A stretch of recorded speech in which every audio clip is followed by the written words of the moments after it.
Hi, boys and girls. It's been a little while since we saw a Salvador sighting, so I thought I'd put him on there. He's been up there basking a lot lately.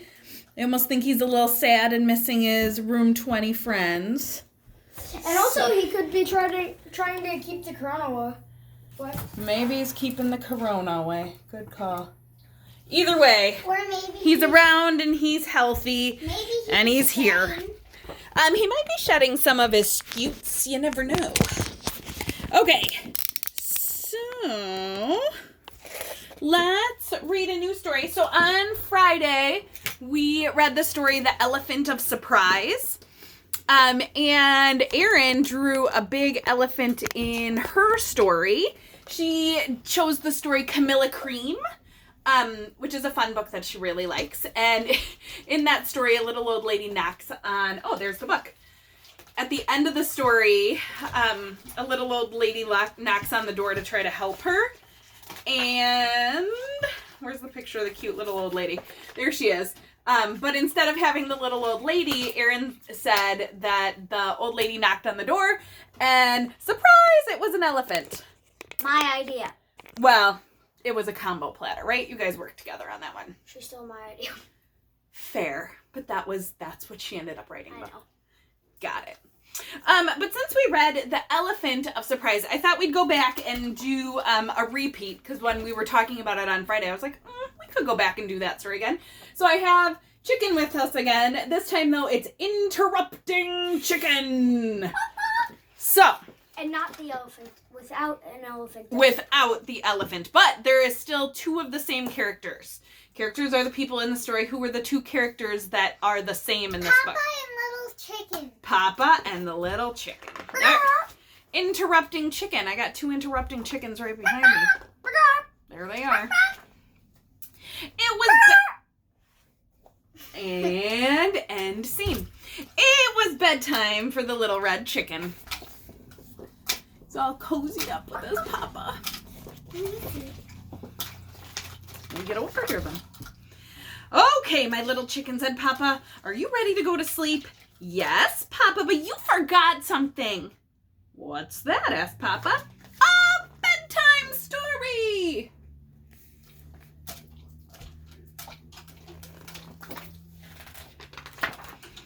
All right, said Papa. I'll read one of your favorites. And of course, you're not going to interrupt the story tonight, are you? Oh, no, Papa. I'll be good. Look at the Papa looking at the chicken going, don't interrupt me tonight. Hansel and Gretel. Hansel and Gretel were hungry. Hey, we read that story 2 weeks ago. Deep in the woods, they found a house made of candy. Nibble, nibble, nibble. They began to eat the house until a woman who lived there came out and said, what lovely children. Why don't you come inside? They were just about to when...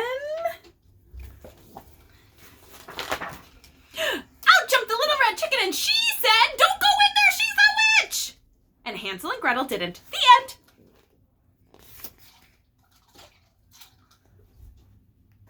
Do you see this right here? That's called a word bubble. Word bubbles are when an author wants you to know that the person in the picture is saying something. Without saying, like, blah, blah, blah said. She said, he said. They use word bubbles. In one of my reading groups, I believe it was Oliver's reading group, he brought up, what are those little lines around words? And we talked about quotation marks and how quotation marks also mean when someone is talking. This would be another way an author could show it, just in an illustrated form. So little chicken interrupted the story. Chicken? Yes, Papa. You interrupted the story. Try not to get so involved. I'm sorry, Papa, but she really was a witch. Well, you're supposed to be relaxing so you can fall asleep. Let's try another story, Papa. I'll be good. I don't question. Little Red Riding Hood. Take this little basket of goodies to Grandma, said Little Red Riding Hood's mother, but don't stray away from the path. The woods are full of danger. Little Red Riding Hood skipped along through the deep woods. By and by she met a wolf who wished her good morning. She was just about to answer him when... Out jumped a Little Red Chicken and she said, "Don't talk to strangers!" So Little Red Riding Hood didn't. The end.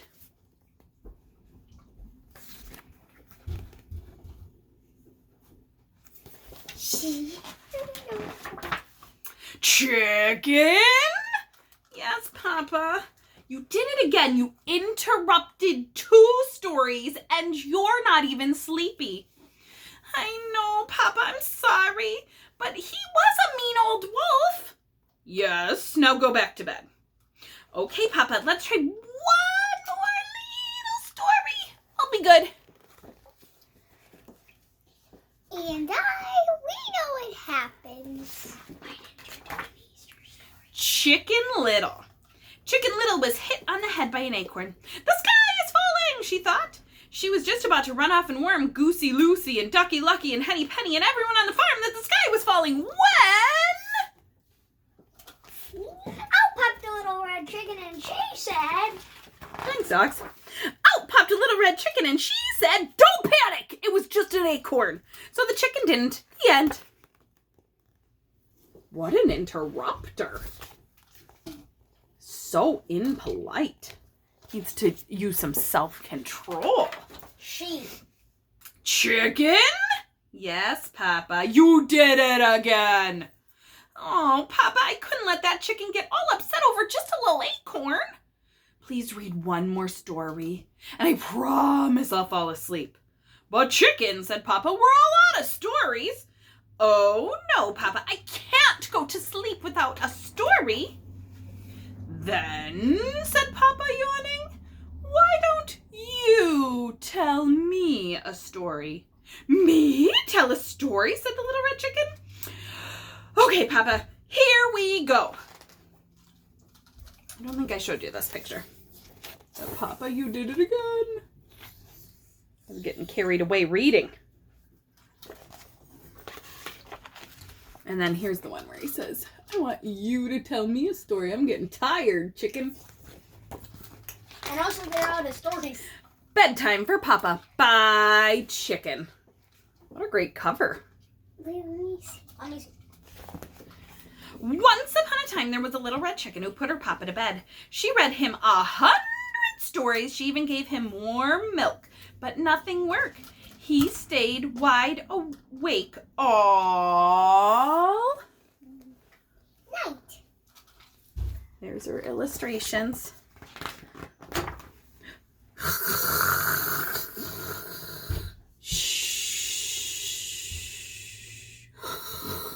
Uh-oh, that's a big word bubble. Where do you think that noise is coming from? Papa? Papa was so tired from reading all those stories. Who fell asleep?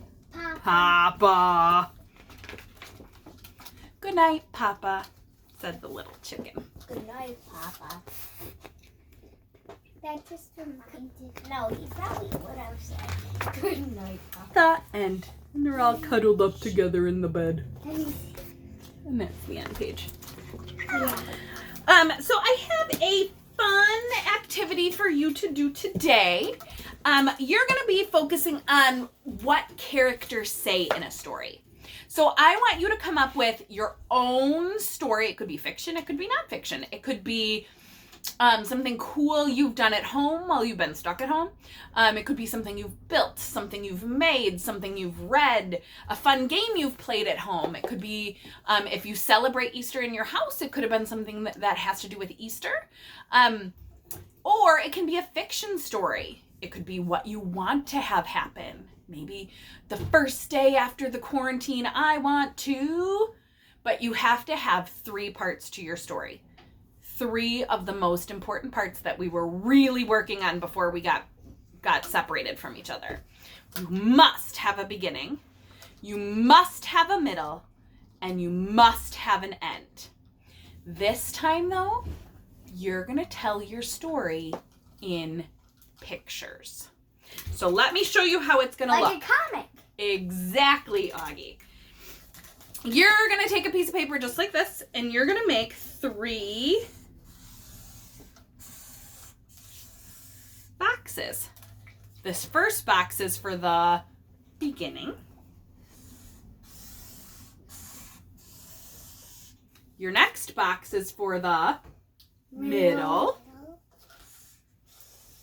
And your last box is for the Easter. the end. So let's say I want to tell a story. We went on a scavenger hunt the other day around the city, and we met a really cool lady who happened to be the brother of the memorial that we were at. So we went and saw the Lance Sijon, sister. We went and saw the Lance Sijon Memorial at the airport as part of a scavenger hunt. And while we were there reading the plaques, not touching things, staying away from people, a woman rolled down her window and goes, you know, that statue over there and that memorial is all for my brother. And so we got to meet Lance Sijon's sister and talk to her and learn more about him. It was a really cool experience. So that's what I'm choosing to write about. So I'm going to start by drawing the beginning of my story.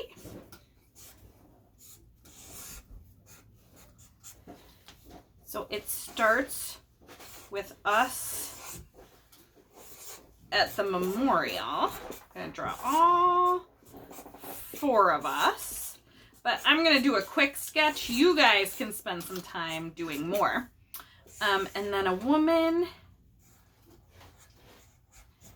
and her car. And she rolled down the window. So here's the 4 of us at the airplane memorial. And she rolled down the window and said, hey, this is my brother, or that's for my brother. Now, how could we write that when we're drawing pictures to tell the story? How did Chicken, the author of Interrupting Chicken, do it? How did the author do it? What did she use? Word bubbles. Word bubbles! Exactly! So, we could write right next to the woman who's in the car, I'm going to write, that's my brother. That's my brother. Now, I wrote the words first. I know they're backwards. But now, the next thing I'm going to do is I'm going to draw a circle around it to make it the word bubble. That's my brother. Now, the middle part of my story is that she gave Mr. Sullivan she got out of the car and she put it on this memorial plaque.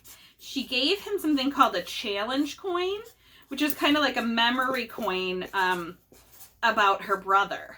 And so she put this fancy coin on the memorial and said, here, this is for you. I think Mr. Sullivan just brought it in for you to see it. It's a cool challenge coin. It's hard to kind of make it out. But it says Team Sijon on the back. I don't know how I can make it focus better. But she gave us this coin. She actually wiped it all off so that we were safe and then handed it over and put it on the memorial and we walked over. But she said, here, this is for you. So I'm going to write that here. This is for you. So I wrote it. Now I'm going to draw around my word bubble. And then I'm going to do the end of my story was that when we all got in the car to go home, we were so excited. And Augie and Aaron were in the back seat, and they went, that was the coolest. So, again, you guys are going to draw much better pictures than Mrs. Sullivan right now. So they both yelled, that was so cool. So I put that word bubble on there. So now I have a story all told in pictures and word bubbles. So that's your challenge for tomorrow, is to try to tell me a story that has a beginning, has a middle, has an end, and it has talking between two characters. I could even write, here, this is for you, and Mr. Sullivan could say, thank you. And I could have 2 word bubbles in one picture. Okay? You want the characters to be talking to one another and saying things to one another. And you can add those word bubbles in there to make your own little comic strip to represent your story with the beginning, the middle, and the end. Okay? That's your challenge for tomorrow. Make an awesome comic strip. I'd love to see them. Parents, take a picture. I'd love to see some of the work that's going on. All right. Bye, guys. Bye. Happy Easter!